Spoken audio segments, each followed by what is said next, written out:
Hello everyone, astro with M Singh में ma'am Singh आप सभी का बहुत बहुत स्वागत करती हूँ। हमेशा की तरह नाइट में मैं आ गई हूँ आपके पर्सन की डीपेस्ट फीलिंग्स के साथ। देखते हैं कलेक्टिव लेवल पे आपके पर्सन की डीपेस्ट फीलिंग्स क्या हैं इस वक्त, सबकॉन्शियस माइंड में क्या चल रहा है, इमीडिएटली क्या एक्शन एक्सपेक्टेड है। तो शुरू करते हैं गाइज आज की रीडिंग लेके प्रभु का नाम। हर हर महादेव, जय हो शिव शक्ति, जय हो राधे कृष्णा, जय हो मेरे भाई। सबसे पहले अपने पर्सन को याद कर लीजिए, उनका नाम ले लीजिए एटलीस्ट 3 टाइम्स, उनको इमेजिन कीजिए और एंजल से प्रे कीजिए कि इस कलेक्टिव रीडिंग में ज़्यादा से ज़्यादा मैसेजेस आपको रिसीव हो। शुरू करते हैं, देखते हैं किस एनर्जी से ऑपरेट कर रहे हैं इस वक्त।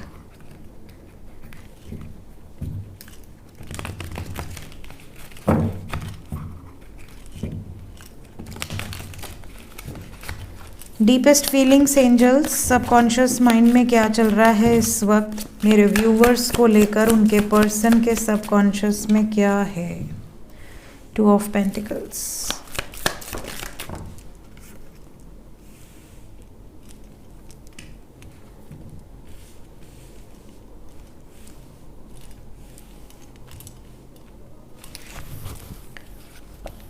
बॉटम ऑफ द डेक से है जजमेंट।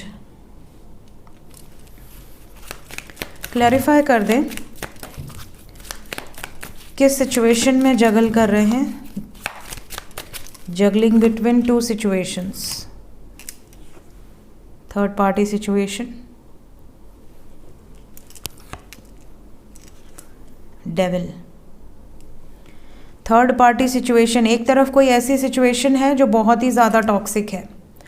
आपके पर्सन इस सिचुएशन में फंस चुके हैं और यहाँ से निकलने का पूरा प्रयास कर रहे हैं, नहीं निकल पा रहे, कहीं ना कहीं बहुत बैडली ट्रैप्ड हैं। और ये जो थर्ड पार्टी सिचुएशन है ये बहुत डोमिनेटिंग है और डोमिनेटिंग के साथ साथ बहुत टॉक्सिक भी है। इनको बहुत ड्रेन कर रही है, इनकी एनर्जीज़ को बहुत ड्रेन कर रही है, ये सिचुएशन दिख रही है। पेज ऑफ कप्स को क्लैरिफाई कर दें। देखिए, ये कई बार आपसे ये सब कहना चाहते हैं या कहना चाहती हैं, कई बार ये सारी बातें ये आपसे शेयर करना चाहते हैं कि आखिर क्या प्रॉब्लम चल रही है, बट ये डर जाते हैं। इन्हें ऐसा लगता है कि नहीं बताना चाहिए, बताएंगे तो आपकी नज़रों में इनकी वैल्यू घटेगी और ये अपनी वैल्यू घटते नहीं देखना चाहते। ये चाहते हैं कि आप इनके बारे में जो सोचते हो कि हाँ ये बहुत स्मार्ट हैं, बहुत ज़्यादा विजडम है इनके अंदर, ये बहुत नॉलेजेबल हैं, इन्हें कोई बुद्धू नहीं बना सकता, बहुत इंटेलिजेंट हैं, ये बहुत डेयरिंग हैं। आपके ऊपर इन्होंने जो छाप छोड़ी है ये नहीं चाहते कि उसमें कहीं ना कहीं दाग लगे, आपको ऐसा लगे हाँ बढ़िया से बेवकूफ़ बने हो ना।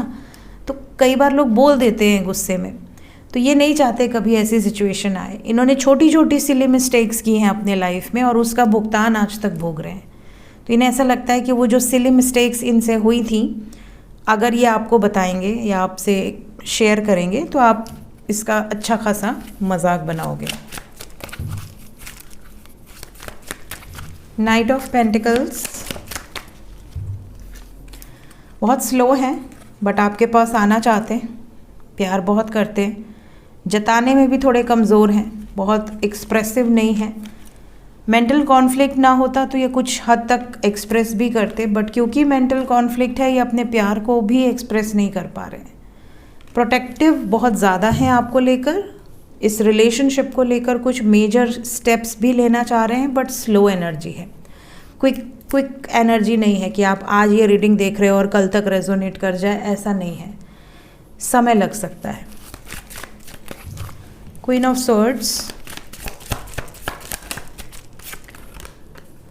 क्वीन ऑफ स्वॉर्ड्स कोई ऐसी महिला है जो इनकी खुशी तो चाहती है बट अपने डोमिनेंस को बरकरार रखते हुए, मतलब इनकी इज्जत पे आंच नहीं आनी चाहिए। ऐसे तो माँ ही हो सकती है कि वो खुशी भी चाहें और अपनी डोमिनेंस भी चाहें, तो कहीं ना कहीं इनकी मदर हो सकती हैं, कोई ओल्डर लेडी होगी, बहुत कंट्रोलिंग है। कई बार ऐसी भी सिचुएशन है जैसे कि इनकी मदर को कोई और पसंद है और ये आपको पसंद करते हैं या करती हैं। मदर कहें कि नहीं हमारी मर्ज़ी से शादी होगी, मैंने पाल पोस के बड़ा किया है तो मेरी मर्ज़ी चलेगी, इतना हक तो है ही मेरा। इस तरह की मतभेद हैं जिसकी वजह से काफ़ी लोगों का रिलेशनशिप ट्रैप्ड है, स्टक है, एक ही जगह पे रुका हुआ है, मूवमेंट नहीं है। और आपके पर्सन मदर से डर भी रहे हैं, फियर की एनर्जी है। सन, एक्शन होगा, आपके फेवर में होगा, अपने प्रेम के प्रति एक्शन लेंगे, स्टैंड लेंगे, बट अभी नहीं, अभी थोड़ा शांति से ये सोच समझ कर डिसीजन लेना चाह रहे हैं। It will take some time. Judgement क्या होगा इनका, फुल एंड फाइनल। ये मूव ऑन करने का डिसीजन लेंगे उन लोगों से जो आप दोनों के बीच में हैं। स्टैंड लेने की एनर्जी है, मतलब कि ये इमोशनली उन लोगों से विड्रॉ करेंगे जो रोक रहे हैं और आपके लिए स्टैंड लेंगे। काफ़ी पॉजिटिव एनर्जी है आपके प्रति, बट क्विक एनर्जी नहीं है, स्लो एनर्जी है। इमीडिएटली क्या एक्शन एक्सपेक्टेड है?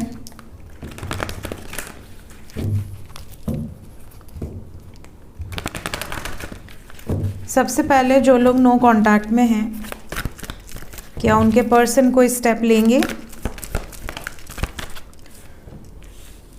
Sacrifice,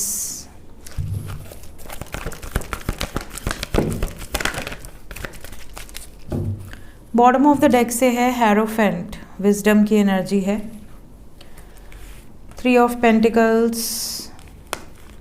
strength, 7 of pentacles, magician, 5 of pentacles with sacral chakra. Pentacles की एनर्जी बहुत स्ट्रॉन्ग है, अर्थ साइन है, स्लो एनर्जी है। दूसरी चीज़, पेशेंस के साथ आया है, ये पेशेंटली कुछ प्लान कर रहे हैं। अभी आपको 1 हफ्ते का समय लग सकता है, क्योंकि यहाँ एनर्जी स्लो है, 1 नंबर आया है। तो 1 दिन के अंदर के लिए कुछ लकी वंस हो तो अलग बात है, अदरवाइज़ यहाँ हफ्ते भर की एनर्जी तो आराम से है।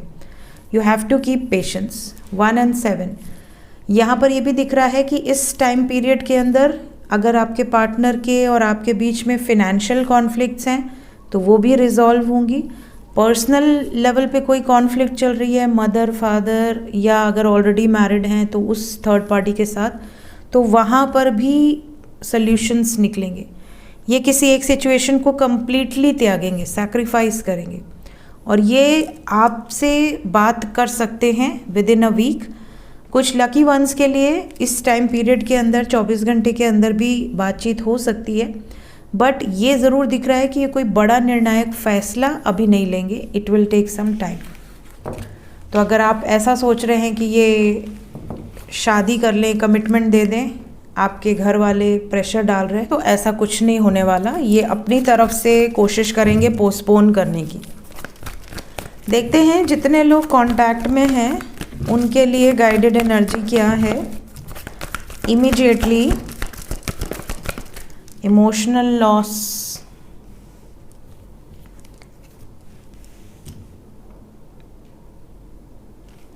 डिस्टेंस आएगा। जो लोग कांटेक्ट में हैं उनके बीच में थोड़ी दूरियां आएंगी, बातचीत कम हो सकती है, बहुत इग्नोरेंट बिहेवियर हो सकता है, या बिल्कुल साइलेंट हो जाएं, बहुत ज़्यादा एक्सप्रेसिव ना रहें। थोड़े टाइम के लिए होगी एनर्जी, उसके बाद फिर से सब कुछ नॉर्मल हो जाएगा। थोड़े टाइम के लिए ऐसी एनर्जी हो सकती है, उसके बाद स्टैंड लेने की एनर्जी है, अगेन रोमांटिक एनर्जी है, और इवन आप दोनों के बीच में जो भी ऑब्स्टिकल्स हैं, जो भी कांटे हैं, वहाँ से मूविंग ऑन की भी एनर्जी है। सो आपके पार्टनर का मूड थोड़ा सा अपसेट हो सकता है, स्पेशली 5 आवर्स से 5 डेज़ के अंदर। इस टाइम पीरियड में मूड अपसेट होने के साथ साथ आपसे कम बातचीत होगी, या तो बहुत डिस्टेंस बनाएंगे, हो सकता है बिल्कुल ही बात ना हो। उसके बाद फिर से सब कुछ नॉर्मल हो जाएगा। और ये भी बता दूं कि आपके पर्सन एक सॉलिड कमिटमेंट देना चाहते हैं और आपके लिए स्टैंड भी लेना चाहते हैं। तो ये शक नहीं करना कि मेरे पार्टनर मुझे छोड़ देंगे, या मुझे चीट कर रहे हैं, या मुझे धोखा दे रहे हैं, या दे देंगे, ऐसा नहीं है। ज़्यादातर लोगों के पर्सन डेडिकेटेड हैं, बट समय ले सकते हैं। देखते हैं इस वक्त एंजल्स आपसे क्या कहना चाहते हैं। एंजल्स की तरफ से गाइडेड मैसेज मेरे व्यूवर्स के लिए क्या है। पहला मैसेज है, the time is right, seize the day and make progress on your soul path. आप अपने सोल पाथ पर अगर अभी तक आगे नहीं बढ़ रहे हैं, आप कहीं और ही अपने दिमाग को डाइवर्ट किए हुए हैं, या स्टक फील कर रहे हैं किसी सिचुएशन में, तो ये करेक्ट समय चल रहा है जब आप अपने सोल पाथ को आगे बढ़ा सके या सोल पाथ फाइंड आउट कर सके और उस पर वर्कआउट करें। The lotus within you awakes, you are a master in light on high. बहुत सारे लोगों के लिए एक्टिवेशंस हो रहे होंगे। एक्टिवेशंस बहुत तरीके से होते हैं। सबसे पहले अगर मैं इसमें थोड़ा सा आपको बताऊं तो कई बार हमारा डीएनए एक्टिवेट होता है, कई बार हमारे पास्ट लाइफ के जो मेमोरीज़ हैं वो एक्टिवेट होती हैं, कई बार हमारे पुण्य एक्टिवेट होते हैं, कई बार हमारे पाप एक्टिवेट होते हैं। हम पिछले जन्म में जो पाप करके आए होते हैं वो एक्टिवेट होते हैं। स्पेशली जब 5th लॉर्ड आपका जो कुंडली है उसमें फाइंड आउट कीजिए कि पंचम भाव का स्वामी कौन है। जिस भी भाव में पंचम भाव का स्वामी बैठा है उस भाव से रिलेटेड अफेक्ट्स आपको देखने मिलेंगे। अगर आपका पंचम भाव का स्वामी पॉजिटिवली बैठा है और पंचम भाव की महादशा लगते ही सडनली आपके लाइफ में अच्छी अच्छी चीज़ें होने लगें, क्योंकि पंचम भाव पुण्य भाव है। तो अगर आपके पंचम भाव की महादशा लगती है और पंचम भाव आपका पुण्य भाव है तो वो डेफिनेटली पुण्य रिजल्ट्स देंगे, पुण्य के जो आपने किए हुए हैं उसके रिजल्ट्स। और अगर पंचम भाव का स्वामी का महादशा लगता है और अचानक से आपकी लाइफ में चीज़ें बिल्कुल ख़राब होने लगती हैं, मतलब आपने पास्ट लाइफ में भी कुछ ऐसे कर्म किए हैं जो एक्टिवेट हो गए। तो बहुत बार ऐसा होता है कि आपकी लाइफ में आप साधना की तरफ बढ़ते हैं, आप स्पिरिचुअल लाइफ में आगे बढ़ने लगते हैं, आप अपनी कुंडलिनी शक्ति को एक्टिवेट करते हैं, आप अपने चक्रस को एक्टिवेट करते हैं। तो बहुत सारे एक्टिवेशंस होते हैं, एक एक करके आप धीरे धीरे अपनी सभी एनर्जीज़ को एक्टिवेट करते हो। कई लोग होते हैं जिन्हें कुछ भी नहीं पता, वो पूरी ज़िंदगी बस खाना पीना सोना, बच्चों को पढ़ाना, बच्चों की ज़िंदगी संवारना, बूढ़ा होना, मर जाना। उन्होंने कभी अपने लाइफ में कोई इन सब जगह ध्यान ही नहीं दिया, ना अपने चक्रस एक्टिवेट किए, ना अपनी मेडिटेशन किया, ना अपनी साधना की, ना अपने लाइफ में कुछ भी सही किया। बस आए और गए। ऊपर जाएंगे तो भगवान कहेगा भाई तू क्या प्रॉमिस करके गया था, तू क्या क्या करने वाला था, बट कुछ भी नहीं किया, अब तुझे वापस जाना पड़ेगा। तो ये होती है कार्मिक साइकिल। लोग घूमते रहते बट नीचे आके और 50 कर्मा क्रिएट कर देते। भगवान भी कहते भैया तू नीचे गया था अपने अंदर के लोटस को अवेक करने, तू बाहर जाके भूल गया सब कुछ। तो ये चीज़ें होती हैं। तो अपने अंदर अपनी एनर्जीज़ को जागृत करो, ये कहा जा रहा है। लास्ट मैसेज है, recognise despairs as opportunities, within it you will find the gift of awakening. देखिए बहुत बार ऐसी सिचुएशन होती है कि लाइफ में बहुत अपॉर्चुनिटीज़ प्रभु देते हैं, बहुत बार आपको मैसेजेस पहुंचाने का प्रयास करते हैं, बट आप ना डिकोड कर पाते हो, ना रिकॉग्नाइज़ कर पाते हो। कई बार वो भी आपके सामने प्रकट होते हैं और आप उन्हें रिकॉग्नाइज़ नहीं कर पाते हो, बाद में हाथ मलते रहते हो। जैसे मेरे सामने कई बार ऐसे सिचुएशंस हुए हैं। बचपन से बहुत ज़्यादा एक होता है ना कि जैसे शिव जी की तरफ आकर्षण है, कई लोगों का विष्णु जी की तरफ आकर्षण है, कई लोगों का हनुमान जी की तरफ आकर्षण है। तो कई बार होता है ऐसा कि आपको आपकी जो ईष्ट है वो आपको दिखते हैं, वो आपको बचाने आते हैं, वो आपको प्रोटेक्ट करने आते हैं, और जब आप पीछे मुड़ के देखते हो तो वो गायब हो गए होते हैं। तो ऐसी सीन्स बहुत सारे हुए हैं। तो मैं अपने मिस्टिकल एक्सपीरियंसेस में कुछ कुछ चीज़ें बताई, कुछ कुछ चीज़ें अभी तक नहीं बताई हूँ। मैं एक एक करके उसको भी बताऊँगी, बट समय का बहुत अभाव है। 24 घंटे में से 3-4 घंटे मैं सोती हूँ, बाकी टाइम मैं काम करती रहती हूँ। जब समय मिलता है मैं मेडिटेशन करती हूँ, साधना करती हूँ, उसके बाद फिर से काम करना शुरू कर देती हूँ। तो लाइफ में इतना सब कुछ है बोलने के लिए, बट मेरे पास बोलने का समय नहीं है। तो जब थोड़ी बहुत आपसे बातचीत होती है तो कुछ जो मुझे लगता है कि आपको बताना चाहिए वो बताती हूँ, और ये सब भी वही बताती हूँ जो मेरे एक्सपीरियंसेस हैं। बाकी तो बहुत सारे लोग हैं, बहुत ज़्यादा ज्ञानी लोग हैं, वो लोग तो आपको सब कुछ ज्ञान दे ही रहे होंगे, बट जो पर्सनल एक्सपीरियंसेस होते हैं वो मैं आपसे शेयर करती हूँ। तो एक्टिवेशंस के बारे में मैंने आपको बताया। आप कमेंट में बताना कि आपके क्या क्या एक्टिवेशंस हुए हैं और आपके एक्सपीरियंसेस क्या हैं। चाहो तो बताना, शॉर्ट में लिख के भेजना, मैं कमेंट ज़रूर पढ़ती हूँ, तो मैं कमेंट्स में पढ़ूँगी। और अपॉर्चुनिटीज़ को पहचानो। आपके लाइफ में कई बार अपॉर्चुनिटीज़ आती हैं, हम भगवान को कोस देते हैं, 1 मिनट भी नहीं लगाते कि अरे हमारी तरफ तो आँख ही नहीं खोल रहे, इनकी आँखें तो दूसरे की तरफ ही खुली हुई हैं, हमारे लिए तो प्रभु ने अपने दरवाजे बंद कर रखे हैं। ऐसा नहीं बोलना चाहिए। कई बार ऐसा होता है कि आपके पास अपॉर्चुनिटी आके खड़ी होती है बट आप भाव नहीं देते हो, आप उस टाइम कहीं और ही बिजी होते हो, तो वो अपॉर्चुनिटी चली जाती है। इसी तरह अवेकनिंग प्रोसेस भी एक अपॉर्चुनिटी है, जिसको मिला और जिसने उसको पकड़ लिया बहुत भाग्यशाली है। मैं खुद नहीं पकड़ पाती थी, मुझे कई बार भगवान ने अपॉर्चुनिटी दी थी, कई बार उन्होंने प्रयास किया था। अंत में जब मैं नहीं पकड़ पाई तब डंडा मारना शुरू किया, तब जाकर मुझे लगा कि नहीं भाई, अब तो लास्ट ऑप्शन है, अब तो पकड़ना ही पड़ेगा। तो कहीं ना कहीं ऐसी चीज़ें होती हैं, हम सब अज्ञानी होते हैं, हमें नहीं पता होता कि क्या हो रहा है, क्यों हो रहा है। कई लोग उसको पैरानॉर्मल सोच लेते हैं, अरे मेरे पीछे भूत पड़ गया है, पता नहीं क्या क्या होता रहता है आधी रात में।